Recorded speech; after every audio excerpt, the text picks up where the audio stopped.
নমস্কার বন্ধুরা, আজকে হাজির হয়েছি মিক্স ফ্রাইড রাইস রেসিপি নিয়ে। মিক্স ফ্রাইড রাইস কিন্তু চিংড়ি মাছ, চিকেন, ডিম সব কিছু দিয়েই আমি করছি। তো প্রথমে দেখে নেই কি কি লাগবে এই ফ্রাইড রাইস বানাতে। প্রথমে চিকেন আর চিংড়ি মাছটা আমি একটু ম্যারিনেট করে দেব। অল্প একটুখানি নুন দিচ্ছি দুটোতেই, আর একটুখানি সয়া সস দিচ্ছি। সয়া সস একটু নোনতাই হয়, তাই জন্য নুনটা খুব অল্প পরিমাণেই দিলাম। দিয়ে আর চিকেনে একটু লেবু দিলাম, চিংড়ি মাছে কিন্তু লেবু দিলাম না। এই দিয়ে দুটোকেই ম্যারিনেট করে রেখে দিচ্ছি।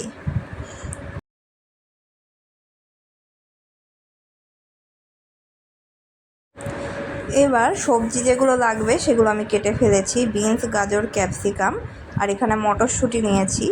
আর মিক্স ফ্রাইড রাইসে লাগবে একটু আদা, রসুন আর পেঁয়াজ, খুব অল্প পরিমাণেই লাগে এগুলো।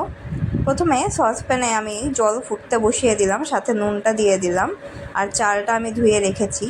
জলটা ফুটে গেলে ভালো করে তারপরেই চালটা আমি দেব। ফ্রাইড রাইসের চাল এইভাবে যদি জল ফুটিয়ে নিয়ে দেন তাহলে চালটা ঝুরঝুরে হয়, আঠালো হয় না। চালটা দিয়ে দিলাম। এবার চালটা দিয়ে ভালো করে ভাতটা রান্না করে নিতে হবে। ভাতের সঙ্গে মটরশুঁটিটা আমি দিয়ে দিচ্ছি যাতে সেদ্ধ হয়ে যায়।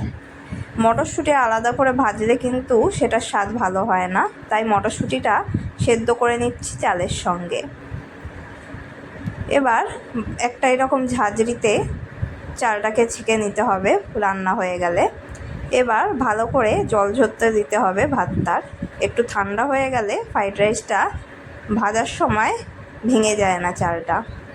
এবার কড়াইতে অল্প তেল দিয়ে আমি ডিমটা প্রথমে ঝুরঝুরে করে ভেজে নেব।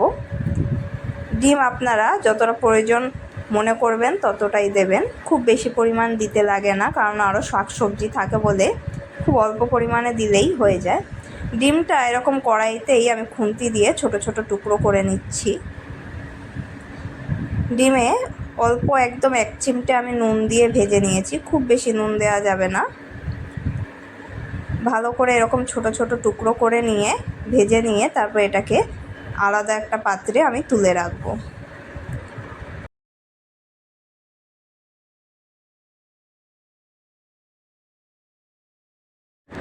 ডিমটা তুলে রেখে তারপর কড়াইতে আমি ঘি দিয়ে নিচ্ছি। আপনারা চাইলে সাদা তেল আর ঘি দুটো মিশিয়ে করতে পারেন, আমি এটা পুরোটা ঘিতেই করছি। ঘিটা গরম হলে এতে আমি ফোড়ন দিয়ে দেব তেজপাতা আর গোটা গরম মশলা। ফোড়নটা দিয়ে দেওয়ার পর প্রথমে এখানে সবজির মধ্যে আমি দিচ্ছি আদা রসুন কুচি। আমি একসঙ্গেই এখানে সবগুলো ভাজবো। প্রথমে দিচ্ছি যেগুলো সেদ্ধ হতে একটু বেশি সময় লাগে, যেমন গাজর আর বিনস। প্রথমে গাজর আর বিনস কুচিগুলো এখানে দিয়ে নিচ্ছি। গাজর আর বিনসটা দেওয়ার পর খানিকক্ষণ নাড়াচাড়া হয়ে গেলে তারপর এতে ক্যাপসিকামটা আমি দিয়ে দেব।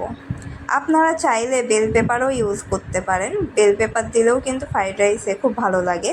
ফুলকপিও দেয়া যায়, আমি আজকে দিচ্ছি না, মিক্স ফ্রাইড রাইস করছি বলে। এগুলো একটু নাড়াচাড়া করে নিয়ে তারপরে এতে আমি ক্যাপসিকামটা দিয়ে দিচ্ছি।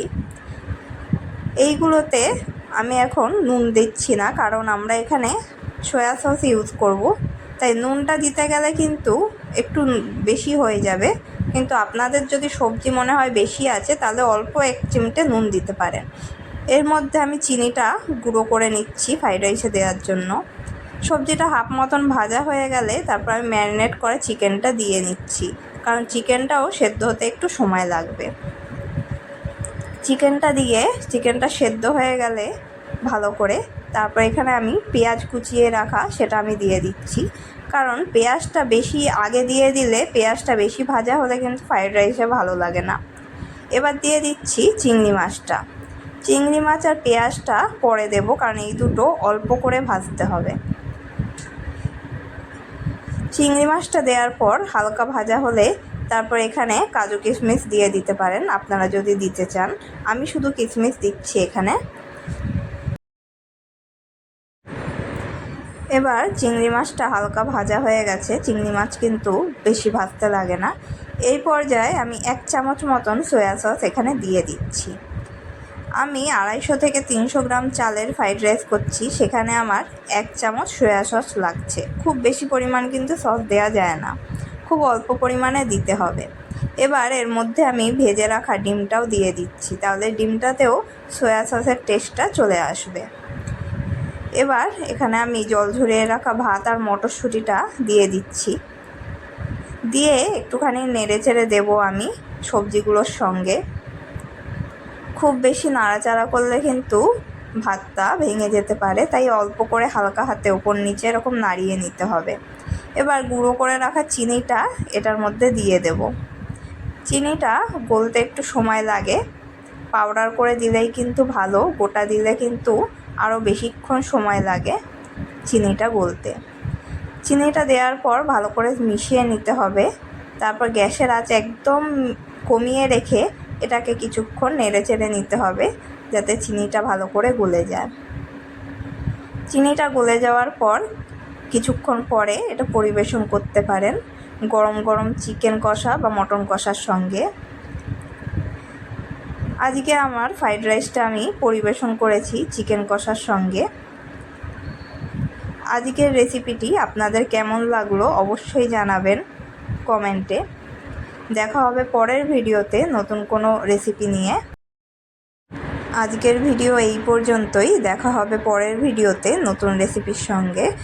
Till then, good bye.